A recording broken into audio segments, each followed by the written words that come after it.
Oi, pessoal, bom dia, boa tarde, boa noite, a depender do horário que vocês vão assistir esse vídeo, né? Ou boa prova do Enem amanhã, quem vai assistir.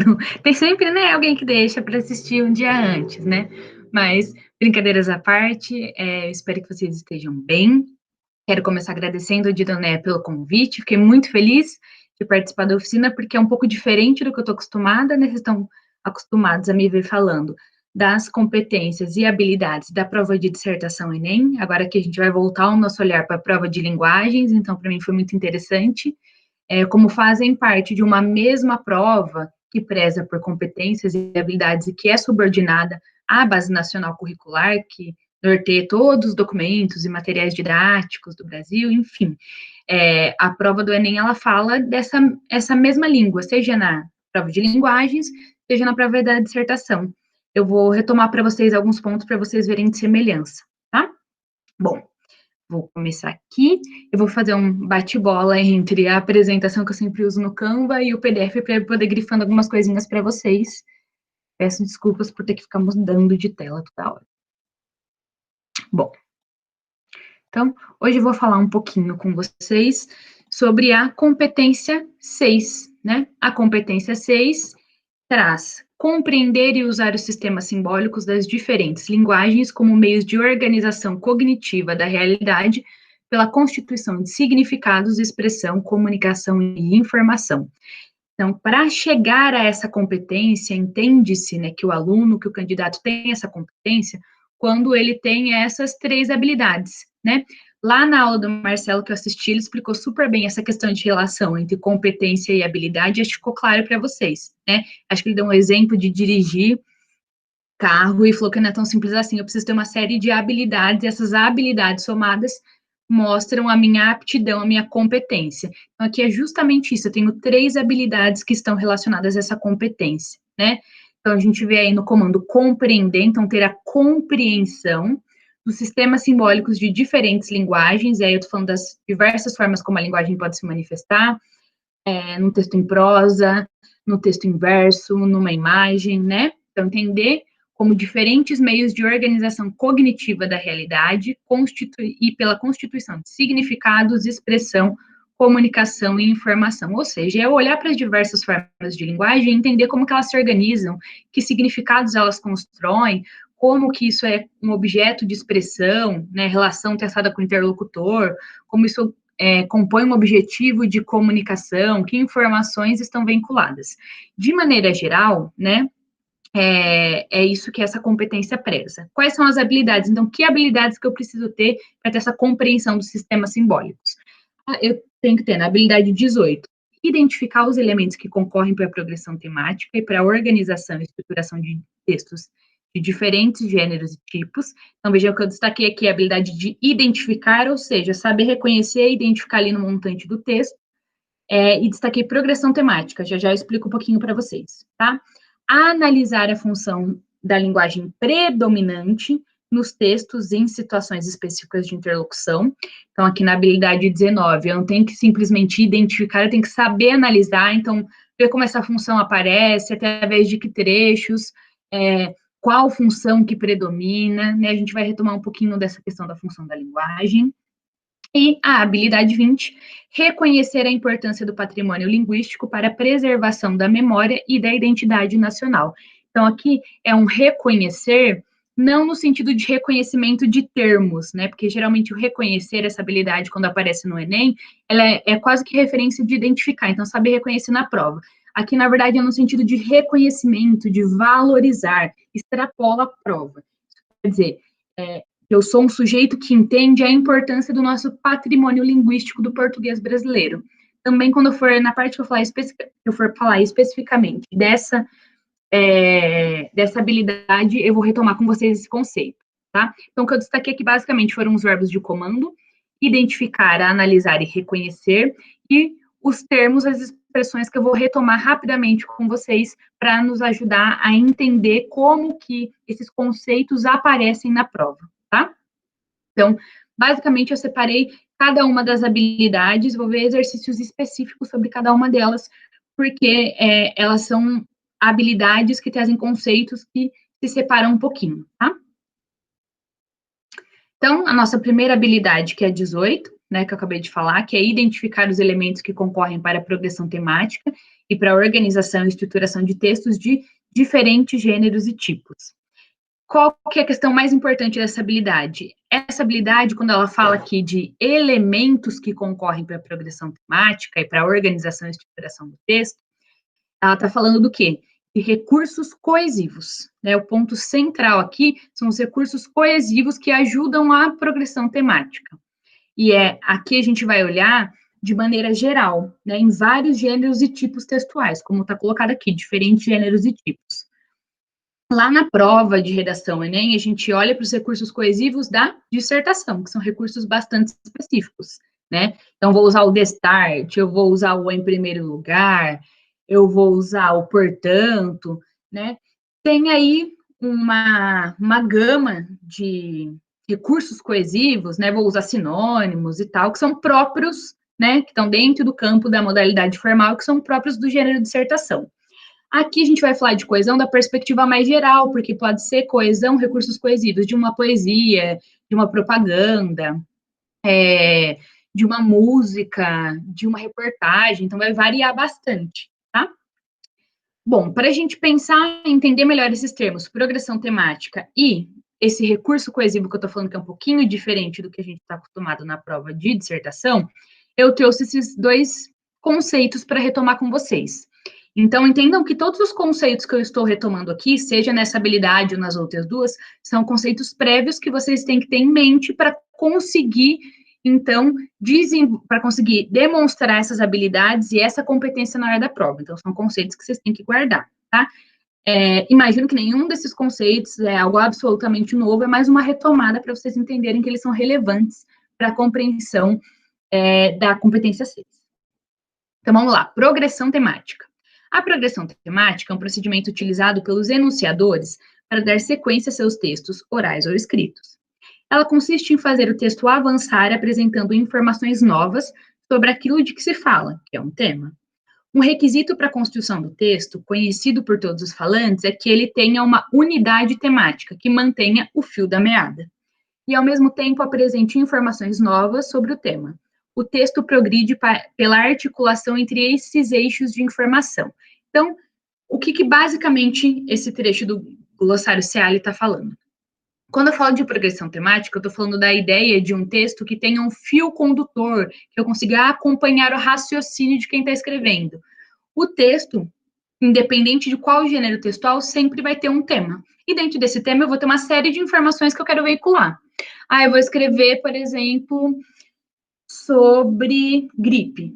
Eu vou definir gripe, vou ter dados sobre gripe, tipos de gripe, o que pode causar, quais são os sintomas, isso são as informações sobre o tema gripe. Mas, para que esse texto fique fluido, e para que o meu objetivo, que provavelmente num texto como esse é informar sobre a gripe, seja alcançado, ele precisa ter progressão temática. Ou seja, essas informações não podem ser uma lista de comentários, elas não podem estar soltas. Essas informações, elas precisam estar associadas, articuladas. Isso é progressão temática, né? A partir do momento que essas informações sobre gripe estão bem colocadas numa ordem de relevância, né? E estão associadas, eu tenho um texto com progressão temática.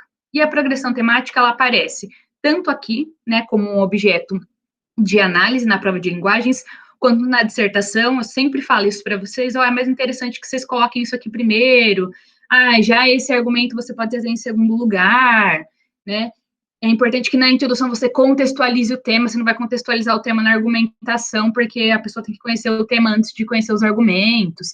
Então, esse tipo de coisa tem a ver com a progressão temática, com a fluidez do texto na hora da leitura.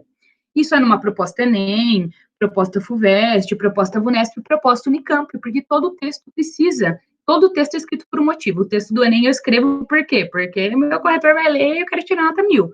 E o texto da Unicamp, ele é um texto que mimetiza a realidade e traz sempre um propósito, não é? Então, todo texto, para alcançar o propósito, ele tem que ter essa progressão temática, ele tem que fazer sentido, tem que ter ideias desencadeadas, eu tenho que compreender, então, a linha de raciocínio de quem está escrevendo. Lá na prova de dissertação do Enem e nas outras provas de vestibular, a gente coloca isso em prática na redação. Na prova de linguagens e especificamente do Enem, a gente vai, então, reconhecer e analisar essa progressão temática. tá? Aqui eu destaquei no final que o texto progride pela articulação entre esses eixos de informação, porque justamente para dar deixa para os recursos coesivos virem aqui para o nosso papo, né? O que vai ajudar o texto a progredir pela articulação entre os eixos de informação? Justamente os recursos coesivos, tá? Vou ler rapidinho essa definição para vocês.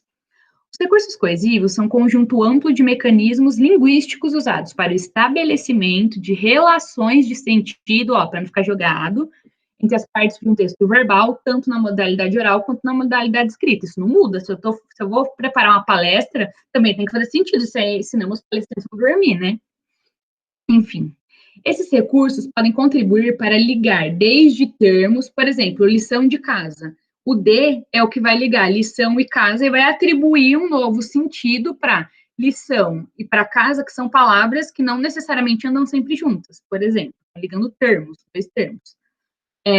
Orações, que é o que a gente está acostumado, orações, períodos, parágrafos, é aquilo que a gente está acostumado a olhar na coesão dos textos que nós fazemos, independente do gênero textual, né?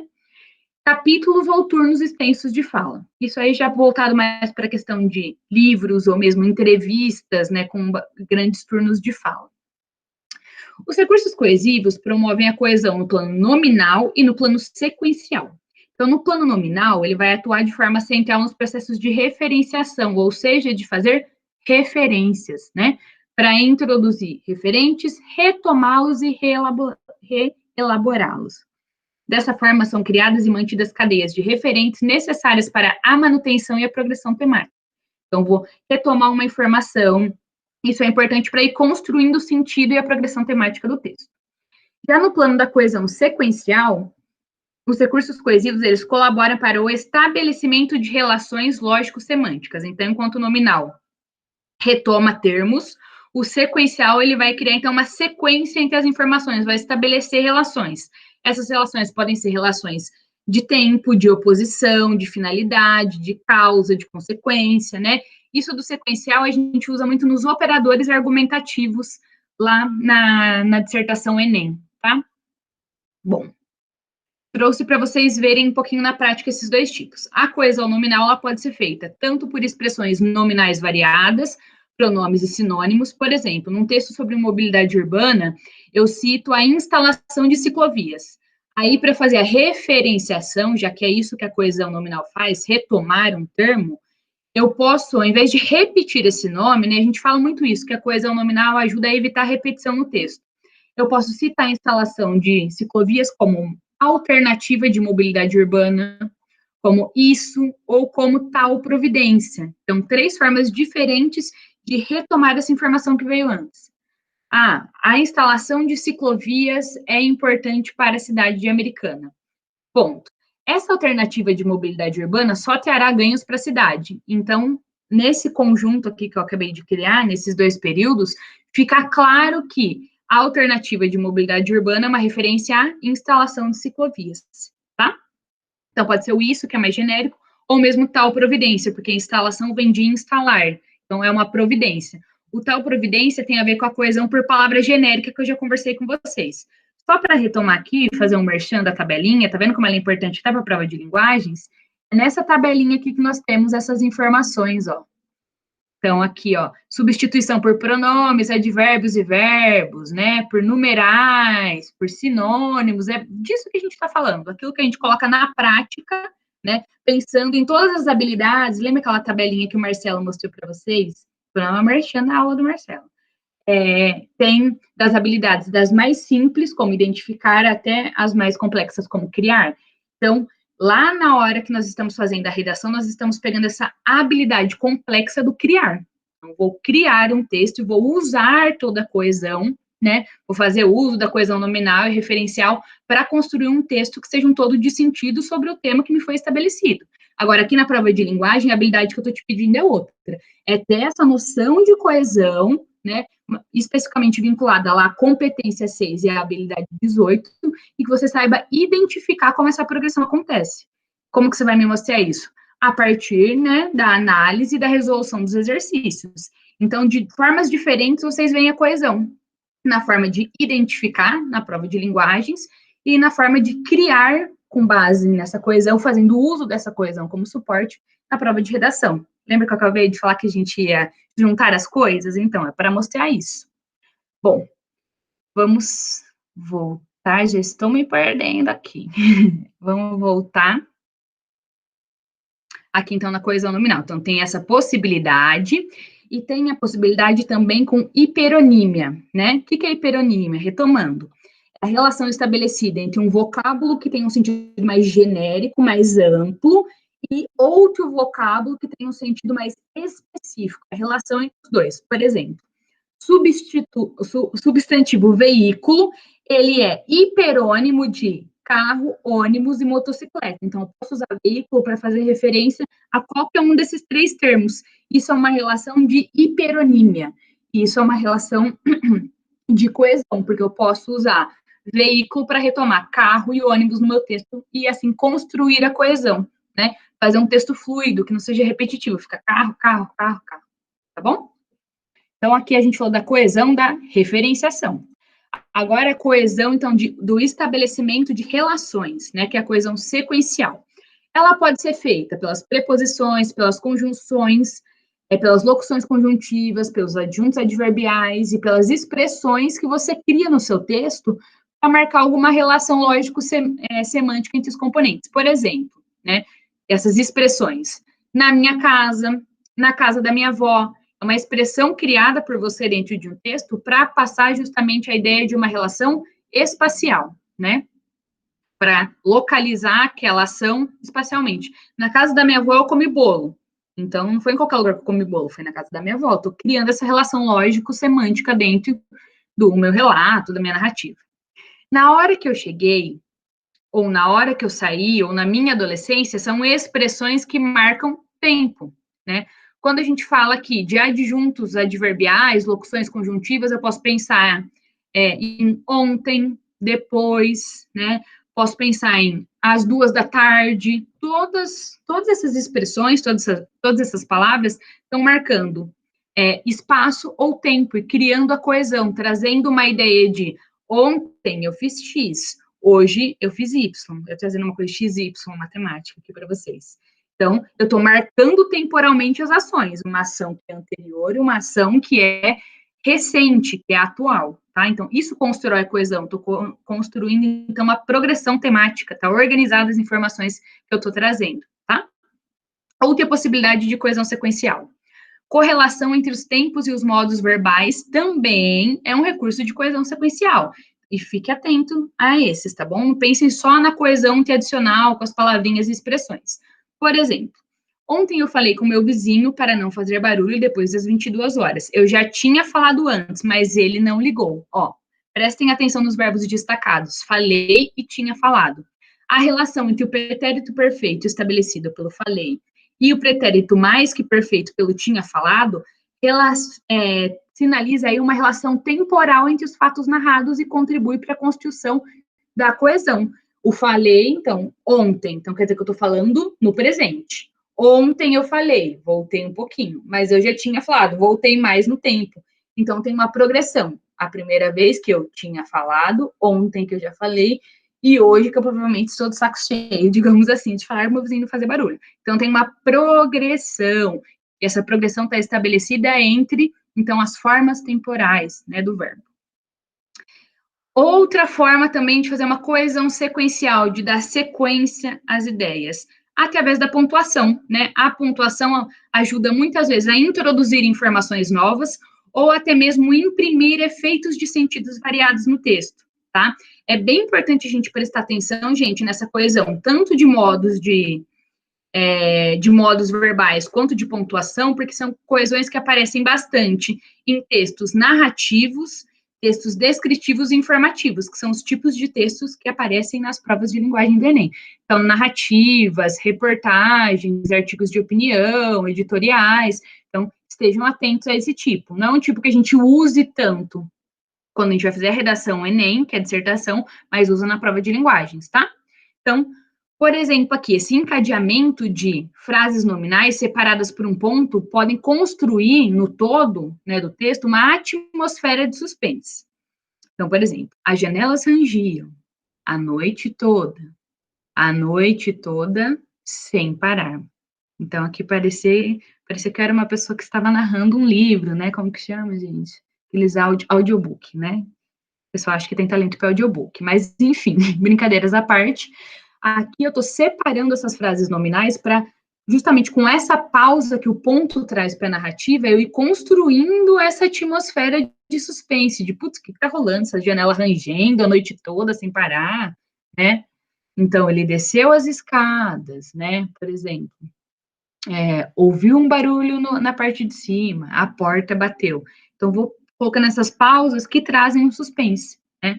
Ou ainda, eu posso colocar essas pausas quando eu quiser pontuar várias ações. Ah, ele tomou café da manhã, então saiu de sua casa, correu até o ponto de ônibus, depois correu até o ônibus, subiu apressadamente, cumprimentou o cobrador, sentou num lugar vazio. Então, se eu ficar dando essas pausas, seja por um ponto ou por uma vírgula, eu quero mostrar o quê?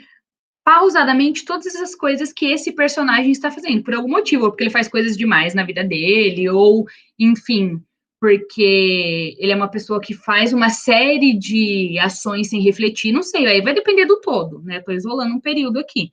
É importante ter isso em mente, as relações de sentido que estão sendo construídas a partir da coesão, porque é a coesão que nos ajuda a construir a progressão temática, tá? Bom, acho que ficou claro. Agora, vou fazer uma bate-bola aqui e vir para o PDF para eu conseguir grifar para vocês. Vamos ver agora, então, os nossos exercícios da habilidade 18, né? A habilidade que vai prezar por isso, olhar formas de organização, olhar elementos que ajudam na progressão temática dos textos, tá? Certa vez, minha mãe surrou-me com uma corda nodosa que me pintou as costas de manchas sangrentas. Moído, virando a cabeça com dificuldade, eu distinguia nas costelas grandes lenhos vermelhos. Deitaram-me, enrolaram-me em panos molhados com água de sal. E houve uma discussão na família. Minha avó, que nos visitava, condenou o procedimento da filha e esta afligiu-se. Irritada, ferira-me à toa, sem querer. Não guardei ódio à minha mãe. O culpado era o nó. Bom, então, nesse trechinho de infância do Graciliano Ramos, que apareceu aqui, vamos ver, esse é o nosso texto base, qual agora é o nosso comando. Num texto narrativo, ó, então, já imaginava, quero um texto narrativo, a sequência de fatos contribui para a progressão temática, que é basicamente isso que a gente estava falando antes. Então, a forma como eu organizo as informações, a sequência que eu trago das informações, isso faz com que o texto tenha progressão temática, tenha um fio condutor, uma linha de raciocínio, né? Basicamente, é o que ele está fazendo essa afirmação aqui. No fragmento, esse processo é indicado pela. Ah, tá. Então, o que ele está querendo dizer aqui? Que processo? O processo de progressão temática, né? O processo de construir uma sequência de fatos. O que está trabalhando nesse texto aqui para, então, a criação dessa sequência de fatos? A alternância das vozes, a alternância das pessoas do discurso que determina o foco narrativo. Aqui isso é relevante. Ó. Certa vez minha mãe surrou-me e eu distinguia. É isso que constrói a progressão temática? O que a mãe fez, o que eu fiz? Não, isso não traz uma sequenciação de fatos, né? A utilização de formas verbais que marcam tempos narrativos variados. Formas verbais, tempos narrativos variados. Ó, isso tem a ver com o que a gente acabou de falar. Justamente aqui, ó, a questão, ó, dessa relação entre as formas, né, que eu trouxe para vocês especificamente. Gente, eu vou me perder o tempo todo nessas minhas janelas, mas que eu trouxe aqui para vocês, ó. Ontem eu falei com meu vizinho para não fazer barulho depois das 22 horas. Eu já tinha falado, isso trouxe uma progressão. Aqui vamos ver como os verbos se organizam, ó. Certa vez minha mãe surrou-me com uma corda nodosa que me pintou as costas de manchas moídas. Moído, virando a cabeça com dificuldade, eu distinguia nas costelas grandes lenhos vermelhos. Deitaram-me, enrolaram-me com panos molhados com água e houve uma discussão da família. Minha avó, que nos visitava, condenou o procedimento da filha. Esta afligiu-se. Irritada, ferira-me à toa, sem querer, né? Então, veja aqui como a gente tem verbos que estão em tempos, em modos distintos, né? Eu tenho aqui, opa, deixa eu me organizar aqui, que eu tô com os papéis todos caindo, né? Eu tenho aqui o surrou-me, né, que tá no pretérito perfeito, né? Depois eu tenho o pintou também, que tá no pretérito perfeito. Já no pretérito imperfeito, eu tenho distinguia. E aí, no pretérito mais que perfeito, ferira-me. Então, é um texto que ele está circunscrito no pretérito, no passado.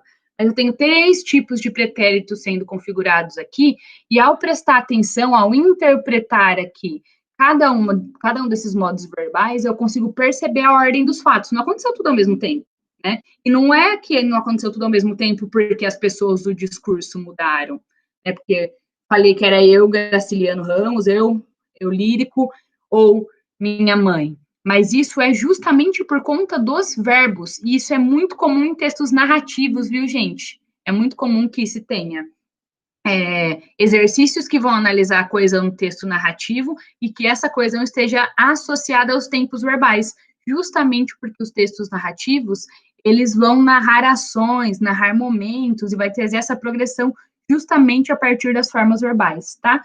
Formas verbais ou ainda expressões temporais, como ontem, hoje, né? Expressões que marcam lugares como na minha casa ou na casa da minha avó. Então, o que está aqui contribuindo para a progressão temática, né? Esse processo está ficando claro quando cada ação aconteceu, quando eu olho para as formas verbais. Então, eu estou em um momento presente escrevendo a narrativa. Aí eu falo, certa vez, eu já voltei um pouquinho no passado. Então, certa vez, a minha mãe me surrou com uma corda nodosa, né? Depois da minha mãe ter me surrado, eu comecei a distinguir grandes lenhos vermelhos, né, da surra. E aí, depois disso, a minha avó condenou a atitude da minha mãe. Não foi antes, não foi tudo ao mesmo tempo. Tem um processo aqui, né? E, por fim, a minha mãe, né, estava irritada e eu percebi ali, ela se colocou que ela me feriu lá atrás à toa, que não era a intenção. Então, vejam que o surrou-me, o distinguia, o condenou e o ferir-me mostra que todos são verbos que fazem parte, né, como eu disse, o texto está circunscrito no passado, mas não está acontecendo tudo ao mesmo tempo, senão todos os verbos estariam, por exemplo, no pretérito perfeito, ou no imperfeito, ou no mais que perfeito, o que não é o caso aqui, tá? Tudo bem, gente? Ninguém vai responder nesse momento, mas ok. Mas eu vou ler os outros aqui só para tirar dúvida se alguém ficar, tá? Indeterminação dos sujeitos das ações que caracterizam os eventos narrados. Aqui, quando ele fala, deitaram-me, enrolaram-me, é isso que faz com que o texto tenha progressão? Que eu entenda quando que vem uma ação ou outra? Não, não é isso, né? Justaposição de frases que relacionam semanticamente os acontecimentos narrados. Então, o fato simplesmente de uma frase estar do lado da outra, né, e fazerem parte de um todo semântico, é isso que faz com que eu perceba que esse texto tem progressão temática, é isso com que eu perceba a linha de raciocínio, a trajetória com que as coisas aconteceram. Também não, se eu tiro os verbos, eu coloco todos os verbos no mesmo tempo, isso aqui fica uma bagunça, você não consegue entender o que aconteceu quando, né? E a recorrência de expressões adverbiais que organizam temporalmente a narrativa. É comum que expressões adverbiais organizem sim a narrativa, mas aqui no caso não existe muito uso, né? Ele usa o certa vez aqui no comecinho, né? Mas ó, depois ele não usa, não. O depois, em seguida, expressões adverbiais nesse sentido, elas não aparecem, ó. Tá vendo? Se ele colocasse aqui ainda, certa vez, depois, moído, em seguida, deitaram-me, logo depois, minha avó. Isso seriam expressões adverbiais que organizariam temporalmente a ordem que as coisas aconteceram, porque eu entenderia que existe uma progressão, né? O personagem apanhou, depois acolheram ele, depois a avó criticou, depois a mãe admitiu que feriu ele à toa, mas a culpa era do nó, na verdade, não era da mãe. Então, aí sim, mas aqui não é o caso, ele só traz o certa vez como expressão adverbial. Bom, se restar alguma dúvida, vocês podem ficar super à vontade para escrever e-mail, escrever comentários particulares aqui, que eu explico, tá? Agora eu já acostumei tanto com a aula online, que eu fico insegura aqui de gravar o vídeo para vocês, que não ver se tem nenhuma dúvida, voltar no Meet e ver dúvidas. Bom, vamos para o nosso próximo exercício. Aqui, como eu falei para vocês, então, né, utilização de formas verbais que marcam tempos narrativos variados. É isso que mostra a progressão das ideias para a gente. Quem procura a essência de um conto no espaço que fica entre a obra e seu autor comete um erro. É muito melhor procurar não no terreno que fica entre o escritor e sua obra, mas justamente no terreno que fica entre o texto e o seu autor. Bom, texto base, vamos ver agora o que está sendo solicitado em vista desse texto base. A progressão temática, olha ela aqui, a estrela, de novo, né? Lógico que ela vai aparecer de novo, gente, porque ó, aqui, ó, progressão temática, identificar, ó, todos os exercícios de habilidade 18 vão pedir para você identificar a progressão temática, tá? A progressão temática de um texto pode ser estruturada por meio de diferentes recursos coesivos, que foi justamente isso que a gente conversou aqui em cima, ó. Recursos coesivos nominais, sequenciais, então isso pode variar. Entre os quais se destaca a pontuação. Sim, ela mesma, que nós falamos agora há pouco, a pontuação do suspense. Nesse texto, o emprego dos dois pontos, onde que os dois pontos estão, onde que eles estão, aqui, ó, bonitinhos. Já vem aqui destaco, é deles que a gente vai, sobre ele que a gente vai conversar. Então, nesse texto, o emprego dos dois pontos caracteriza uma operação textual realizada com a finalidade de. Então, pera lá, vamos recapitular tudo, né? Está trazendo uma pequena contextualização, que nem o texto anterior, que nem o exercício anterior. Num texto narrativo, a sequência de fatos contribui para a progressão temática. Isso é uma contextualização teórica, que é aquela contextualização que eu já fiz antes para vocês. O comando do que é para você fazer vem depois aqui, ó, perguntando como que esse processo de progressão temática aparece. Aqui é a mesma coisa. Então, ele começa primeiro falando que a progressão temática pode acontecer de diversas formas, com diversos recursos, e nesses tantos recursos, o que se destaca é o recurso da pontuação, né? E especificamente, que pontuação que eu estou querendo destacar aqui? Os dois pontos, né? Eles estão sendo destacados, eles aparecem aqui na linha 2. E agora está sendo perguntado aqui, esses dois pontos, eles estão sendo usados com que finalidade? Então, eu tenho que olhar, como que eu vou saber a finalidade? Bom, você relê o que vem antes e o que vem depois, vamos olhar aqui as alternativas. Comparar elementos opostos. Então, quem procura a essência de um conto no espaço que fica entre a obra e seu autor comete um erro.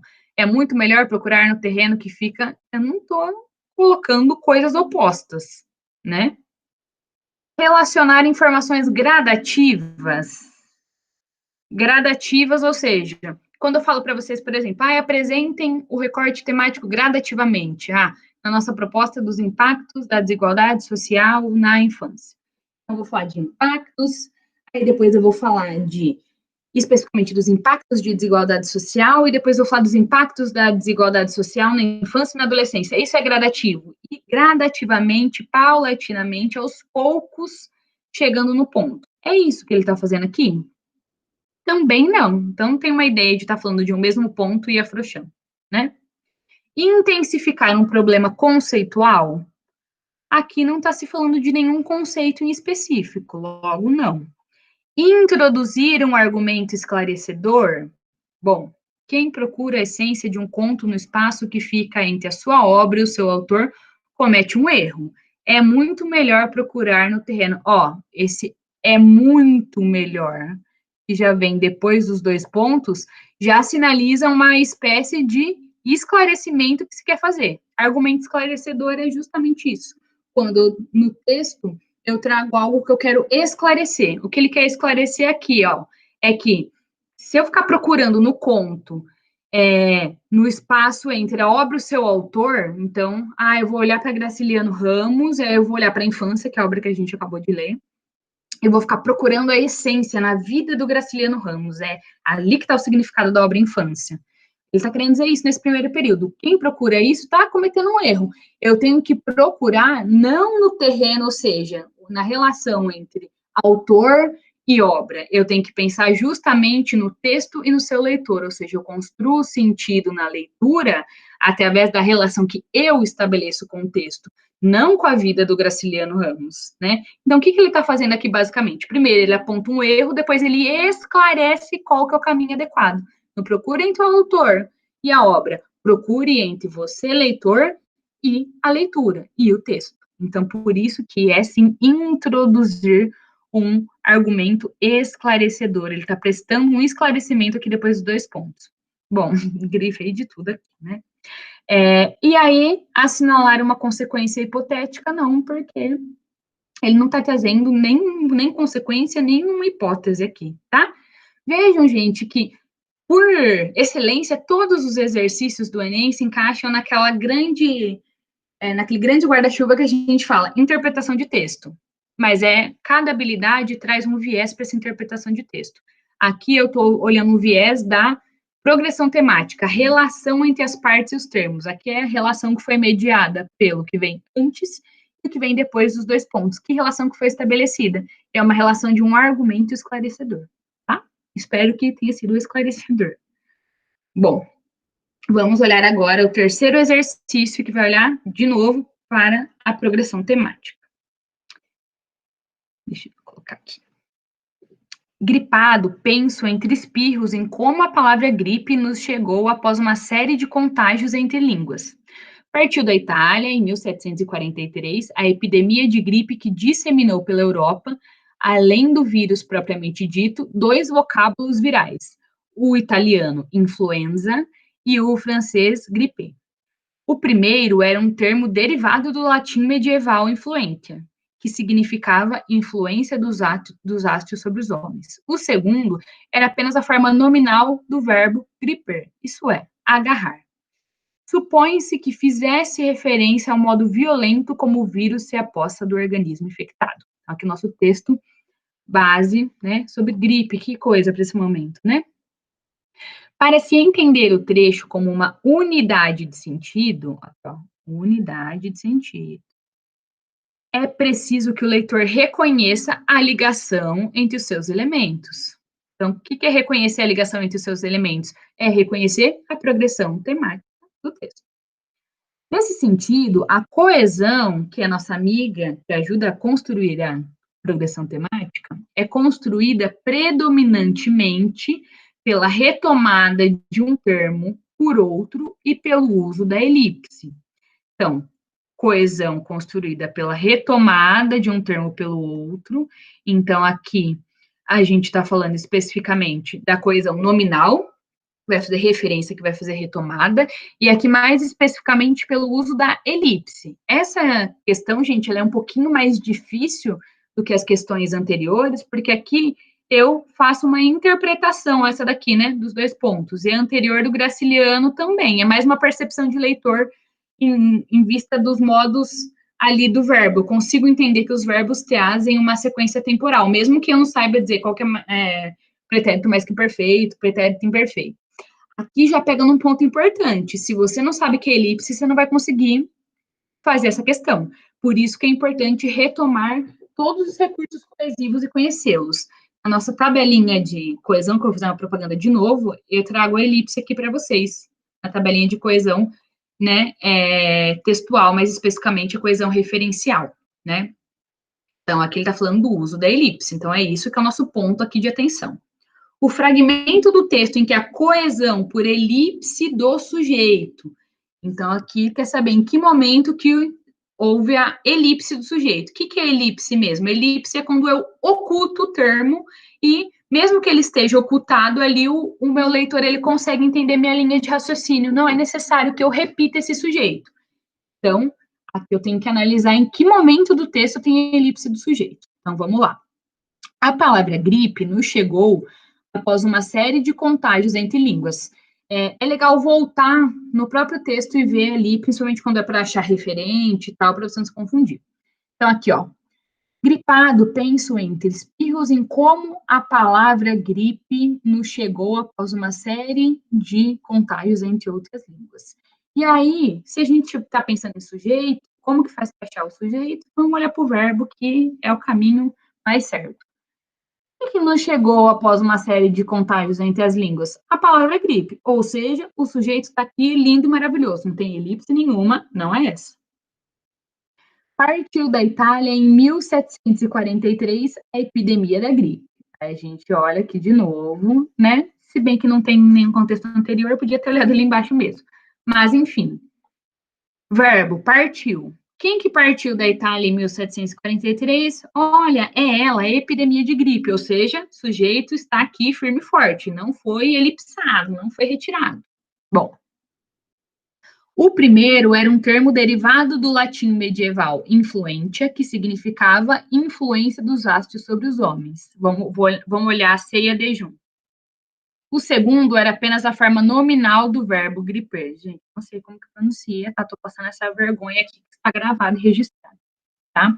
Então, bom, aqui, ó, eu tenho tanto a C quanto a D, né? Anteriormente vem aqui, ó. Além do vírus propriamente dito, dois vocábulos virais, o italiano influenza e o francês gripe. O primeiro o quê? O primeiro vocábulo viral, né? Italiano, influenza. O segundo o quê? O segundo vocábulo viral, né? O francês gripe. Você pode estar se pensando, putz, Lara, então acho que é essa, porque fez elipse. Se fez a elipse aqui, não está citando de novo nem influenza, nem o francês gripe. Mas é aí que você se engana. Aqui, eu estou fazendo uma coesão não por elipse, mas aqui, ó, a coesão, deixa eu mostrar para vocês essa coesão na nossa tabelinha. A coesão por numeral. Então, não tem elipse aqui. O termo, ele não está escondido, ele foi substituído por outro, né? Geralmente é bem comum que isso aconteça isso quando eu estou citando dois ou mais termos, ou soluções, ou conceitos, né?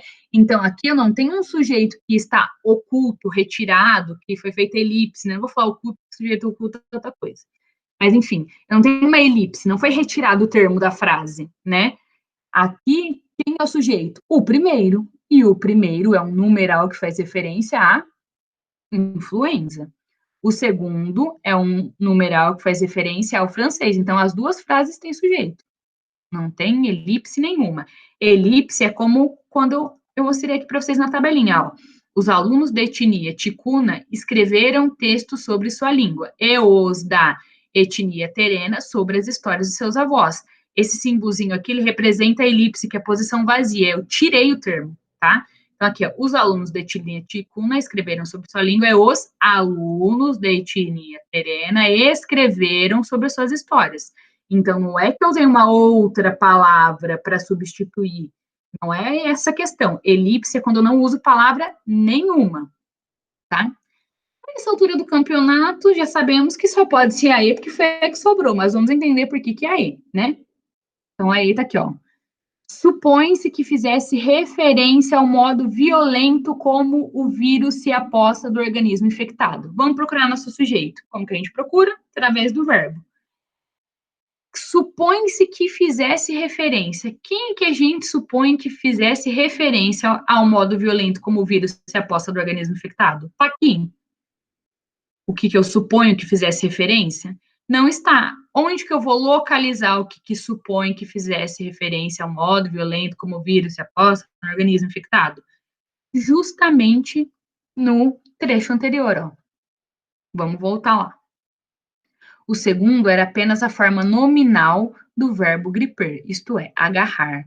Supõe-se que fizesse referência ao modo violento como o vírus se aposta do organismo infectado, ou seja, o que faz referência ao modo violento como o vírus se aposta? O verbo griper, justamente porque ele tem sentido de agarrar. Tá vendo? Agora sim eu tenho uma coesão feita por elipse, para eu não ter que colocar aqui de novo. Supõe-se que o verbo griper fizesse referência, tá? Ele tá aqui, ó, supõe-se que.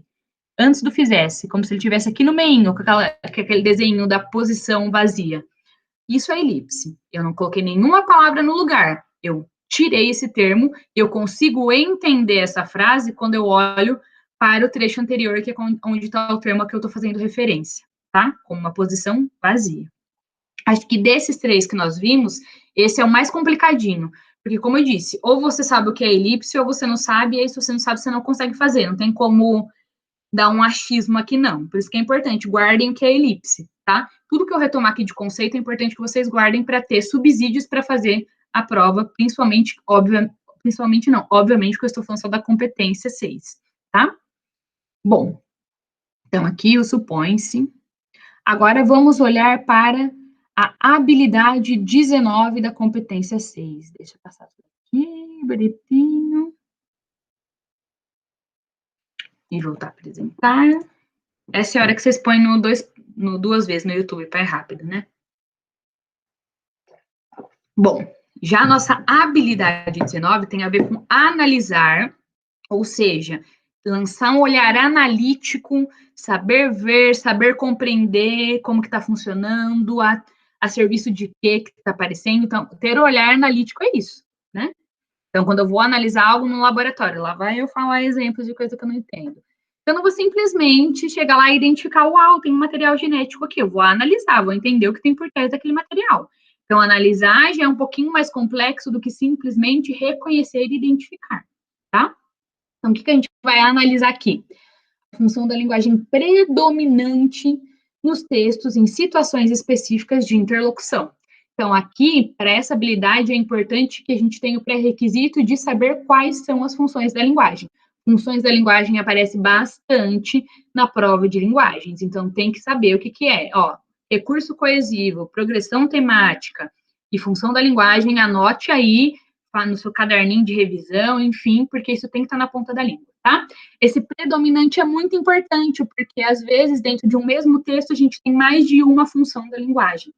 Então, o que o Enem está querendo dizer aqui, a função que predominar, ou seja, que naquele trecho ela aparecer mais, é a função sobre a qual o exercício será, tá? Não quer dizer que o Enem vai pegar exemplares de tipos de textos que têm uma função só. Por isso que ele traz o predominante, tá? Nos textos, de maneira geral, né, a gente viu, lembra das diversas linguagens? Todos os tipos de textos entram na competência 6. Nos textos em situações específicas de interlocução. Situação específica de interlocução, a gente conversa bastante na prova da Unicamp, né? Então, todo texto tem uma situação específica de interlocução, quem escreve, para quem que é, e a função da linguagem tem super a ver com isso, porque é justamente a função que está posta ali no texto está associada ao propósito daquele texto, ao objetivo dele, tá? Então, quando a gente fala, só para retomar rapidamente, né? A teoria da comunicação, ela propõe uma reflexão a respeito das funções que a linguagem, seja a linguagem verbal ou não verbal, desempenha nos usos dos textos, né? Nós temos 6 funções da linguagem que foram propostas pelo Jacobson, tá? A função referencial, a função emotiva, a função poética, a função fática, a função conativa e a função metalinguística. Então, é importante vocês terem esses nomezinhos claros na cabeça de vocês, e mais do que os nomezinhos, porque não é tão comum que o Enem traga questões em que seja para você identificar especificamente qual que é a função. Até o que está escrito aqui? Analisar. Ele não quer que você identifique. Então, a ideia não é, nossa, decorar o nome de cada uma das funções. A ideia é saber entender o nome dessa função, ao que ela está atrelada, porque você vai ter que saber analisar a função da linguagem que predomina nos textos que forem colocados como textos bases, tá?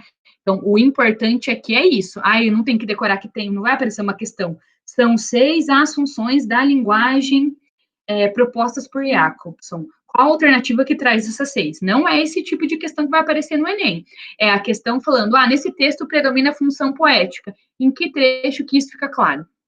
É esse tipo de questão. Eu escolhi questões que retomam justamente esse caráter analítico, de ter que analisar, tá? Bom, vamos lá, voltar para o nosso PDFzinho. Exercício 1 do Enem de 2017. Então, uma música do Chico Buarque. As atrizes. Naturalmente ela sorria, mas não me dava trela. Trocava roupa na minha frente e ia bailar sem mais aquela. Escolhia qualquer um, lançava olhares debaixo do meu nariz. Dançava colada em novos pares, com um pé atrás, com um pé afim. Surgiram outras, naturalmente, sem nem olhar a minha cara. Tomava um banho na minha frente para sair com outro cara, porém nunca me importei com tais amantes. Com tantos filmes na minha mente, é natural que toda atriz, presentemente, represente muito para mim. Bom, nosso texto base, vamos ver o comando aqui. Na canção, Chico Buarque trabalha uma determinada função da linguagem. Então, aqui, já citou a função da linguagem. Ele trabalha com uma determinada, não está falando qual que é. Para marcar a subjetividade do eu lírico ante as atrizes que ele admira. Então, para marcar aquilo que é subjetivo. Toda vez que a gente falar de subjetividade, aquilo que é próprio do ser, que tem a ver com o seu íntimo, com as suas emoções, né? Então, e essa subjetividade trazida nessa música do Chico Buarque tem a ver com o quê? Com as atrizes que ele admira. Então, lembra que todo exercício tem a ver com interpretação de texto? É essa noção que eu tenho que ter, essa interpretação básica ao ler essa música, até porque eu leio ela pelo próprio título, As Atrizes. Então, essa Ela Sorria é uma atriz, né? Surgiram outras atrizes, né? Então, essa admiração que ele tem por atrizes. Então, já ter isso em mente quando eu estou lendo, né? E aqui, se eu não tiver muito em mente, está tudo bem que o Enem supimpa está me avisando, ó. A função da linguagem, que eu não estou te dizendo qual que é, ela foi usada para marcar a subjetividade do eu lírico em relação às atrizes que ele tanto admira. Ele marca isso mesmo pelo texto. A intensidade, então aquilo que é de muito intenso, né? A intensidade dessa admiração está marcada em, ou seja, a gente já vê aqui pelas aspas que são trechos da música. O que eu tenho que responder é essa intensidade, né, o quanto ele admira, isso está presente aqui em trecho em específico, porque o todo da música mostra que ele admira muito, né? A própria contextualização está falando aqui, ó. Ele usa uma determinada função da linguagem aqui para mostrar o quanto que ele admira as atrizes. Agora, eu estou te perguntando qual trecho em específico dos destacados é o texto que mostra mais o quanto essa admiração é intensa, né? Então, naturalmente ela sorria, mas não me dava trela. Bom, aqui o foco não está na subjetividade, ok? Marca a subjetividade do eu lírico. Então, quando eu tô falando de subjetividade, eu estou falando do que é próprio do eu lírico. Aqui não está falando dele, está fazendo uma descrição, na verdade, de uma ação de uma das atrizes que ele admira. Então, pode ser essa. Tomava um banho na minha frente para sair com outro cara. Também o foco está na atriz, não está na subjetividade, não está no sentimento, não está na emoção do cantor, do eu lírico. Surgiram outras naturalmente sem nem olhar na minha cara. Novamente, foco na atriz, nas atrizes, aqui no caso, que ele fala outras, né? Escolhia qualquer um, lançava olhares debaixo do meu nariz. De novo, assim como os trechos anteriores, ele está descrevendo ações e atitudes dessas atrizes que fazem parte aí do imaginário dele, da admiração dele. É natural que toda atriz presentemente represente muito para mim. Bom, se não é a A, não é a B, não é a C, não é a D, só pode ser a E, né, Lara? Mas por que é a E? Aqui, ó, pelo muito para mim, ó, pelo represente muito para mim. O foco agora não é as atrizes, não são as ações que elas fazem de não dar trela, de sair com o cara, de não olhar para a cara dele, de flertar com o outro na frente dele. O foco não está nas atrizes mais, mas sim no que elas representam para ele. E elas representam muito para ele. E tem justamente a ver com o que foi pedido aqui, ó. A intensidade dessa admiração está marcada pelo quê? Pelo momento em que ele fala, que representa muito para mim. Inclusive, o muito tem a ver com uma ideia de intensidade, né? Aqui nesse texto, vejam, ele fala de função da linguagem, aqui especificamente a gente está falando da função emotiva, né? Que é justamente para trabalhar com isso da emoção de quem está escrevendo, mexer com a emoção de quem está lendo, mas não era necessário saber. Viu o que eu acabei de falar? Não precisa ficar decorando as funções, você tem que entendê-las, entender em que tipos de texto elas aparecem mais, a que tipos de objetivos elas estão veiculadas. Então, aqui, o que é importante não está nem perguntando, não está nem citando qual que é. Se você soubesse que era emotiva, tanto faz. Você tinha que saber fazer uma boa leitura do enunciado, entender e destacar aqui, ó, intensidade, subjetividade. Então, sempre que falar de subjetividade, já pense em uso de primeira pessoa. O que marca nos diversos gêneros textuais a subjetividade é o uso da primeira pessoa, tá? E a intensidade enquanto o muito para mim. Então, tá vendo? Isso tem super a ver com a habilidade de justamente saber analisar as funções da linguagem. Eu não estou te pedindo para você reconhecer, simplesmente, ou identificar, ou saber listar. Não é essa habilidade que está posta, é a habilidade de analisar. Então, analisar que a função emotiva é própria de quando eu quero marcar subjetividade, de quando eu quero ter as emoções, e como que isso funciona dentro do texto, analisar na perspectiva do texto, tá? Bom, então aqui a respostinha. O exercício 2. O Instituto de Arte de Chicago disponibilizou para visualização online, compartilhamento ou download 44 mil imagens de obras de arte em altíssima resolução, além de livros, estudos e pesquisas sobre a história da arte. Para o historiador de arte, Bengal Grosvenor, o sucesso das coleções online de acesso aberto, além de democratizar a arte, vem ajudando a formar um novo público museológico. Nananã acredita que quanto mais pessoas forem expostas à arte online, mais visitas pessoais acontecerão aos museus. A coleção está disponível em 6 categorias: paisagens urbanas, impressionismo, essenciais, arte africana, moda e animais. Também é possível pesquisar pelo nome da obra, estilo, autor ou período. Para navegar pela imagem em alta definição, basta clicar sobre ela e utilizar a ferramenta de zoom. Para fazer o download, disponível para obras de domínio público, é preciso utilizar a seta localizada do lado inferior direito da imagem. Bom, então aqui temos um texto, né, falando sobre o Instituto de Arte de Chicago, a disponibilização de visualização online, de maneira geral.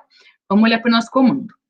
A função da linguagem que predomina ao ver com habilidade nesse texto se caracteriza por. Eu não estou perguntando qual que é. De novo, tá vendo? Eu não estou pedindo para você listar.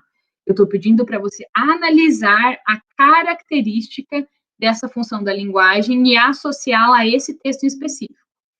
Ela se caracteriza por evidenciar a subjetividade da reportagem com base na fala do historiador de arte. Lembra, subjetividade é o uso de primeira pessoa, é trazer emoções, opiniões, né?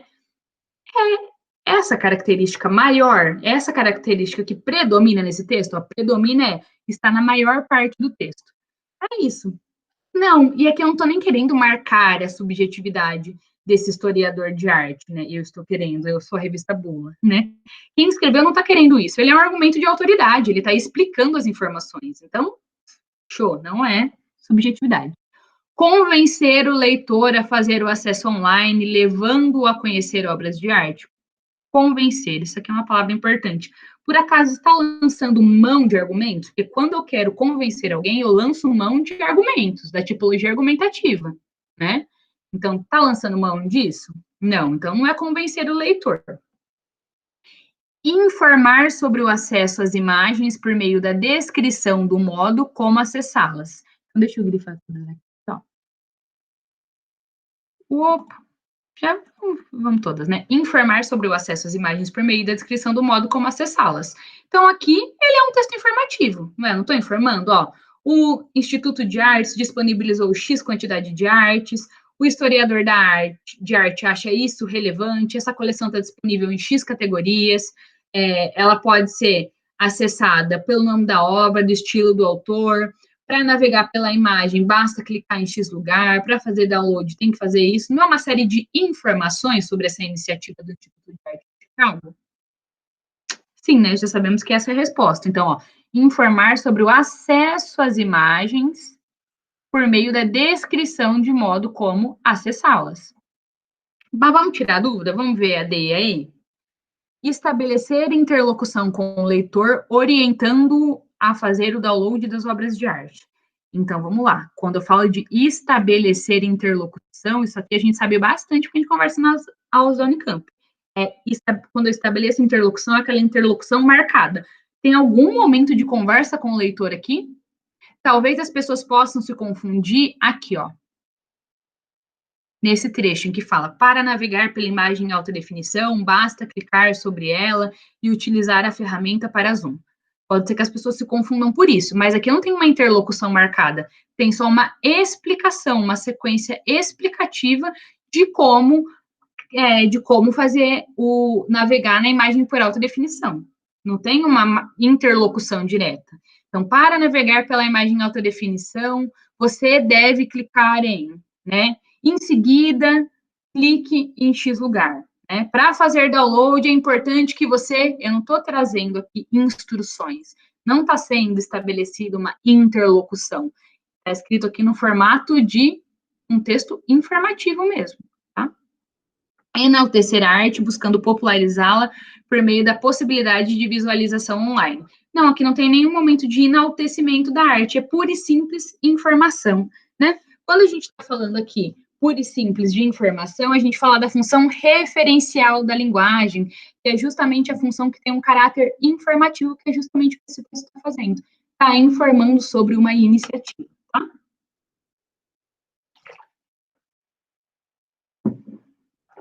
Bom, e o nosso exercício 3, né, da nossa competência que pensa nas funções da linguagem. Ler não é decifrar, como num jogo de adivinhações, o sentido de um texto.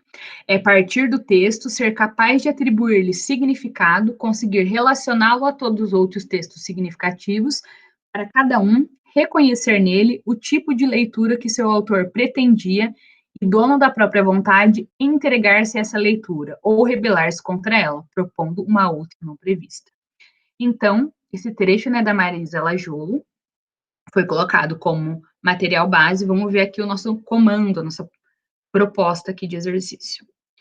Nesse texto, a autora apresenta reflexões sobre o processo de produção de sentidos. Então, ó, apresentando o contexto, com todos os exercícios que a gente tem visto.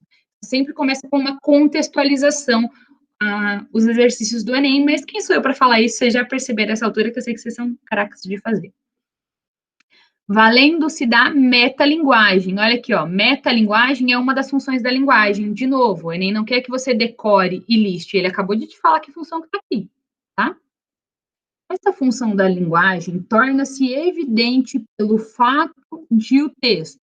Ah, tá, então aqui ele já está te dizendo, esse texto se vale da metalinguagem. Agora eu quero que você saiba analisar como que esse texto se encaixa em metalinguagem. Tá vendo a nossa habilidade de analisar? Ressaltar a importância da intertextualidade. E aí, aqui, que trabalho que você tem que fazer? Primeiro, ver se o texto e a metalinguagem autorizam essa relação que é estabelecida, né? Quando eu estou falando de metalinguagem, da função, né, de metalinguagem, eu justamente falo sobre, né, evidenciar o código, evidenciar a linguagem. Então, é sempre quando eu tenho textos que falem especificamente da linguagem, né? Então, aqui, ressaltar a importância da intertextualidade, não é isso que necessariamente a metalinguagem prevê, né? Aqui você pode até pensar, relacionar a todos os outros textos significativos para cada um, isso é uma forma de intertextualidade. Sim, mas isso não tem a ver com metalinguagem. E esse não é o ponto central do texto. O foco dele não é sobre isso. O foco dele é sobre leitura. Propor leituras diferentes das previsíveis. Beleza, o texto aqui ele autoriza que as pessoas tragam leituras não previstas durante o processo de leitura, né? Quando eu leio um texto que ela está falando. Então, eu posso construir sentido e trazer novas leituras não previstas pelo meu professor que me entregou esse livro, por exemplo. Mas metalinguagem não é sobre propor leituras diferentes, tem nada a ver com isso. Apresentar o ponto de vista da autora. De novo, metalinguagem não tem a ver com apresentar o ponto de vista da autora. O texto apresenta o ponto de vista da autora, óbvio, mas não tem nada a ver com metalinguagem isso. Discorrer sobre o ato da leitura. Agora sim, quem sabe o que é metalinguagem sabe que está claro e, né, límpido e cristalino, que é a alternativa B, porque é justamente eu estou lendo enquanto alguém discorre sobre o ato da leitura. Então, isso que eu evidencio o código, né? A linguagem dentro da linguagem. Isso que é metalinguagem. Aqui é um caso de que você não precisa saber listar as funções da linguagem, mas você precisa compreendê-las. Se você não souber o que é metalinguagem, você pode, de fato, aqui errar, porque são informações relevantes sobre o texto. Esse texto tem ponto de vista, Ele não propõe leituras diferentes, enfim, mas ele diz que isso pode acontecer. Ele ressalta a importância da intertextualidade e ele foca na apresentação do leitor. Então, essas todas as afirmações aqui, elas são sobre o texto, são verdadeiras em alguma medida. O que vai te dar o filtro? O comando daqui do exercício. O comando do exercício fala sobre metalinguagem. A única alternativa que diz respeito à definição do que é metalinguagem é discorrer sobre o ato da leitura, tá?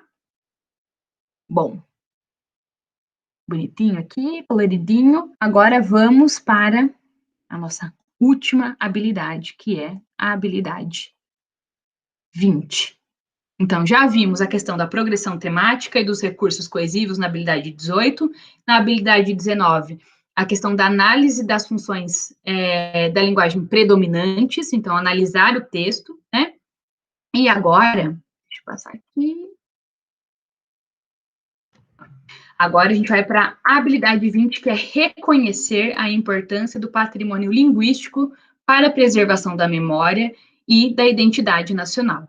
Então, aqui a gente está falando de reconhecer enquanto reconhecimento, enquanto entender que aquilo é importante, tá?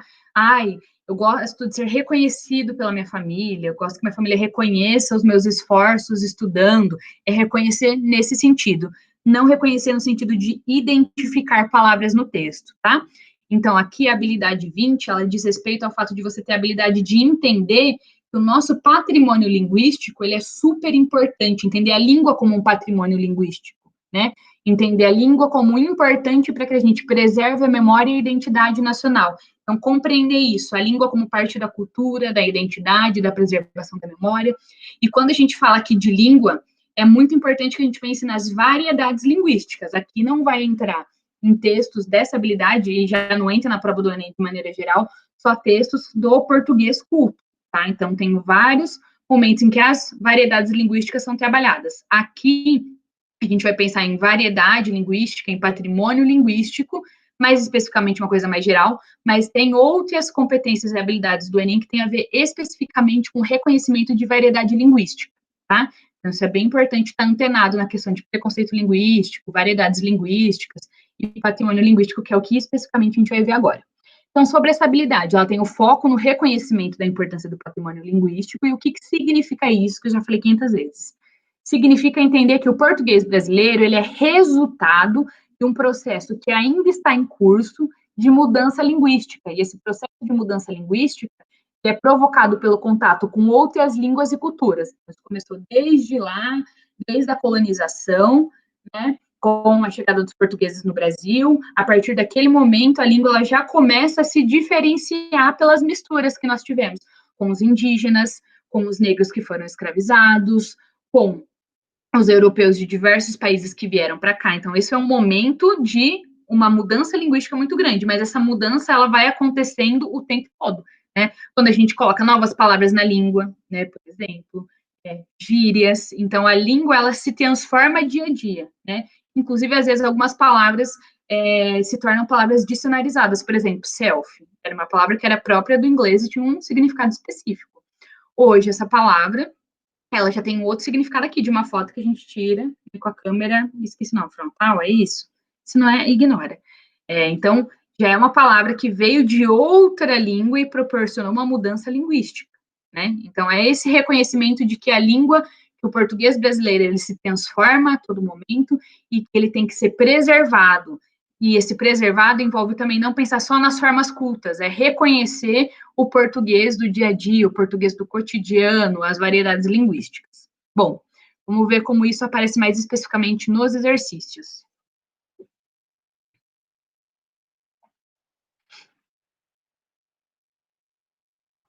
O acervo do Museu da Língua Portuguesa é o nosso idioma, um patrimônio imaterial que não pode ser, por isso, guardado e exposto em uma redoma de vidro. Assim, o museu dedicado à valorização e à difusão da língua portuguesa, reconhecidamente importante para a preservação da nossa identidade, olha as palavrinhas-chave, ó, já vamos destacando aqui, né? Patrimônio, difusão da língua portuguesa, né? Preservação da nossa identidade. Ups. Preservação da nossa identidade. cultural, apresenta uma forma expositiva diferenciada das demais instituições museológicas do país e do mundo, usando da tecnologia de ponta e recursos interativos para a apresentação de seus conteúdos. Então, aqui está falando basicamente como opera o Museu da Língua Portuguesa Saudoso, que em breve vai ser reinaugurado. Que bom, espero que vocês já tenham tido a oportunidade. Se vocês não tiveram a oportunidade de ir no Museu da Língua Portuguesa, antes do fatídico incêndio, assim que reinaugurar, vão, porque é um lugar muito legal, e eu sei que é meio clichê, né, eu falar isso, mas enfim, é maravilhoso, e principalmente essa forma como o uso da tecnologia dos recursos interativos, como eles são usados para apresentar os conteúdos, a língua, as diversidades, gente, vocês não vão se arrepender, vai por mim. Bom, então tem esse texto que está informando aqui, é um texto informativo, né, sobre o acervo do Museu da Língua Portuguesa, trazendo um lugar que qual que é o acervo? É o nosso idioma, que é um patrimônio imaterial, não são objetos, obras de arte, né, um outro tipo de, né, de acervo, que traz um patrimônio que é imaterial, não consigo pegar, né, então ele não pode ser guardado nem exposto numa redoma de vidro, como são as obras, por exemplo, no MASP, né. O museu ele é dedicado à valorização e à difusão da língua portuguesa, e isso é reconhecidamente importante, ó, tem a ver com a palavra-chave que a gente falou aqui, ó, reconhecer um espaço como esse, reconhece que é importante preservar a nossa língua e preservar a nossa identidade cultural a partir da língua, né? E aqui chama a atenção da questão da tecnologia. Bom, vamos ver aqui como está o nosso exercício. De acordo com o texto, embora a língua portuguesa seja um patrimônio imaterial, então algo que eu não posso pegar, não é material, pode ser exposto em um museu, que é um lugar que geralmente tem patrimônios materiais. A relevância, ou seja, a importância, ó, relevância e reconhecer estão juntos aqui. Quando eu reconheço a relevância, a importância. A relevância desse tipo de iniciativa está pautada no pressuposto de que, ou seja, na ideia base de que, qual que é a ideia base de ter um museu que tem um patrimônio material, que no caso é a língua? Qual que é a ideia por trás de ter um museu tão diferente assim dos outros, né, que não tem material? A língua é um importante instrumento de constituição social dos seus usuários. Ai, gente, essa é péssima, que eu esqueci que a A é a alternativa correta, mas já vamos trabalhar aqui por quê. Então, isso aqui tem super a ver com a proposta dessa habilidade. Então, quando eu reconheço o patrimônio linguístico, eu reconheço que a língua é um instrumento de constituição social dos usuários. Logo, associando isso ao meu texto de apoio, é relevante que eu tenha um museu da língua portuguesa, porque é importante preservar, reconhecer, difundir a língua portuguesa, porque isso faz parte da nossa identidade, né? Essa constituição social dos seus usuários é a nossa identidade quanto brasileiros, usuários da língua. Então, tá vendo? Aqui, na alternativa, eu tenho essa afirmação importante sobre a língua, mas uma afirmação que tem a ver com o texto de apoio, não uma pergunta teórica sobre identidade da língua. É uma pergunta que fala qual que é o pressuposto por trás de ter um museu da língua portuguesa, tá? Um museu da língua, a língua não é algo que seja material, então o pressuposto é que o quê? É importante que eu preserve, museu é um lugar de preservação, que eu preserve e difunda a língua portuguesa, porque ela faz parte da nossa constituição social, ela precisa ser preservada, entendida e difundida, tá? Bom, vamos ver os outros pressupostos que estão errados. O modo de falar o português padrão deve ser divulgado ao grande público. Não tem nada a ver. Não é esse o pressuposto e o texto nem confirma essa hipótese. Eu ando sempre assim nas propostas, gente, pessoa com dissertação Enem na cabeça. Eu ando sempre assim com os exercícios Enem. Texto de apoio de um lado, indicação do outro. Os dois têm que autorizar a resposta que eu quero dar. Tem que fazer sentido para o que foi pedido e para o texto que é base. A escola precisa de parceiros na tarefa de valorização da língua portuguesa.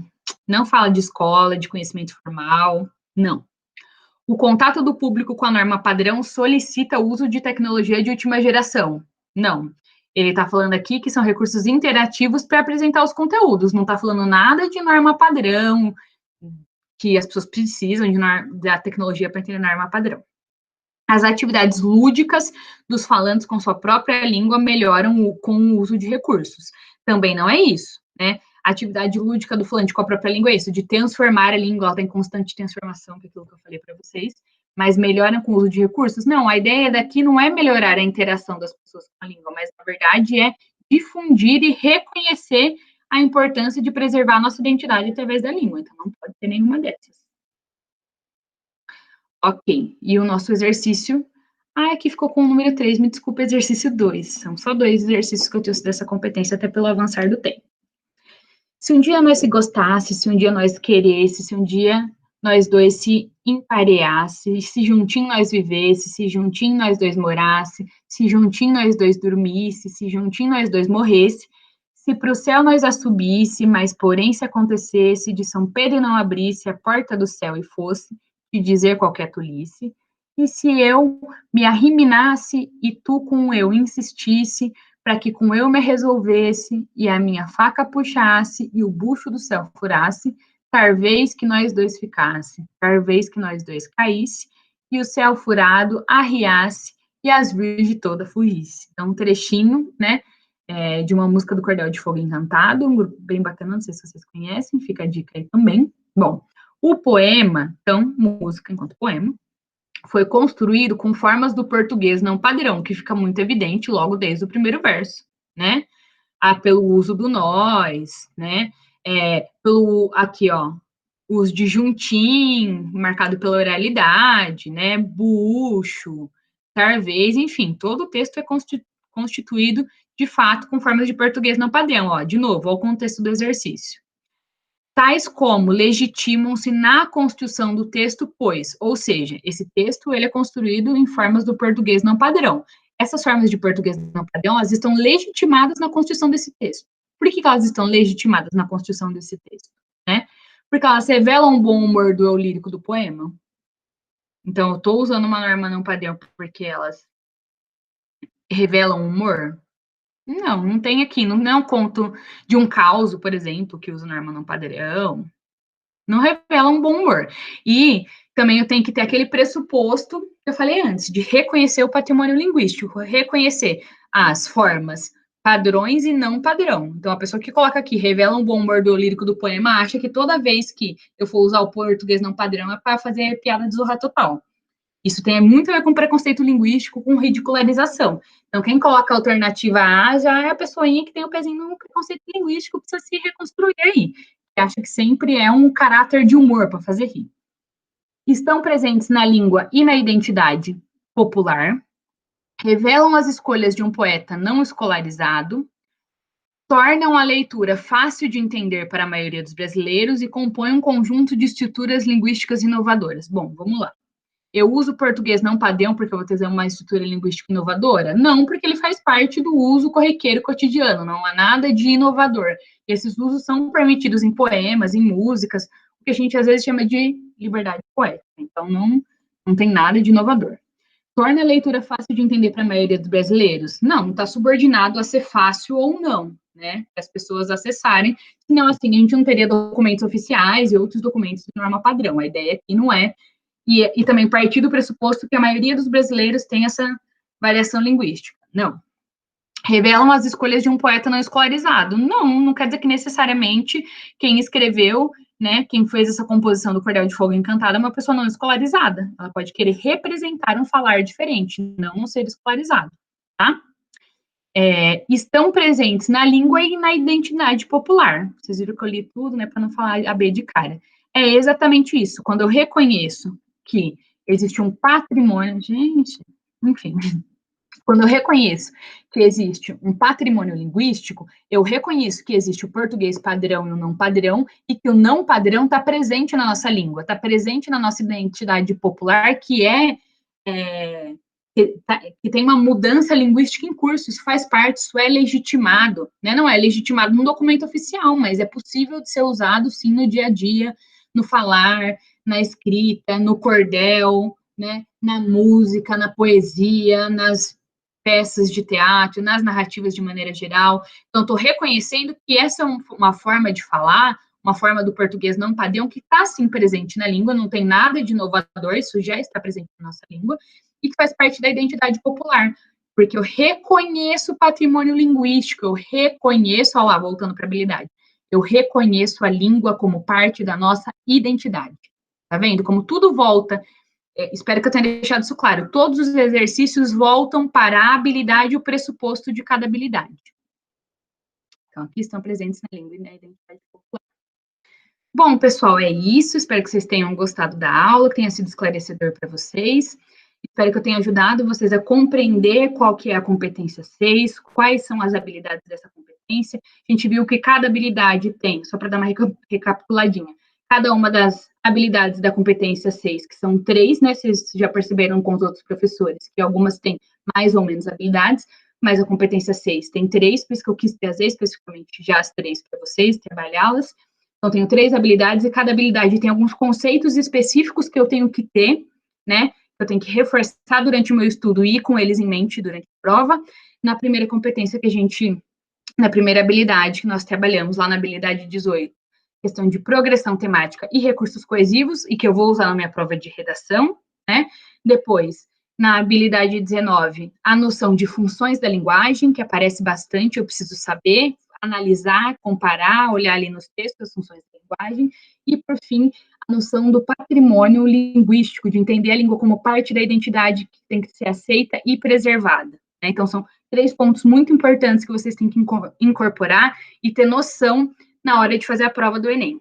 E esses são pontos, como eu já tinha falado para vocês, que tem a ver também com o que se espera de vocês na vida universitária e na vida de vocês enquanto cidadão. Então, espero que você saiba trazer um fio condutor durante os seus textos ou durante as suas leituras, que elas tenham progressão temática. Espera-se também que você entenda as funções da linguagem e saiba empregá-las no dia a dia, seja durante uma leitura no seu curso universitário, ou seja quando você estiver no mercado de trabalho produzindo, né, seja através da linguagem escrita, da linguagem oral, e por último, principalmente como cidadão, reconhecer a riqueza do português brasileiro, reconhecer as diversas habilidades, né, diversas variedades em torno disso, para combater a ideia de um viralatismo que se tem em relação ao português brasileiro, ao português de Portugal, a própria questão do preconceito linguístico, de querer, por dominar o português culto, achar que você é melhor do que alguém que não domine o português culto, enfim, são habilidades vinculadas a uma competência que é importante para a prova, porque são importantes para a vida, porque vão ser exigidas da vida, tá? Então, é bem importante sempre manter essa associação. Espero ter ajudado vocês a compreender essa competência, essas habilidades. Se vocês tiverem alguma dúvida, por favor, não hesitem em escrever e-mail, em deixar comentários particulares, fiquem muito à vontade, eu posso explicar, não tem problema nenhum, se quiser mais alguma explicação. E nos vemos na próxima aula, seja a nossa próxima aula de redação, quando você estiver vendo o vídeo, ou na nossa próxima aula da Oficina Enem, porque eu tenho mais uma aulinha com vocês aí para a gente abordar outra competência. Bom, pessoal, é isso. Muito obrigado. Tchau, tchau.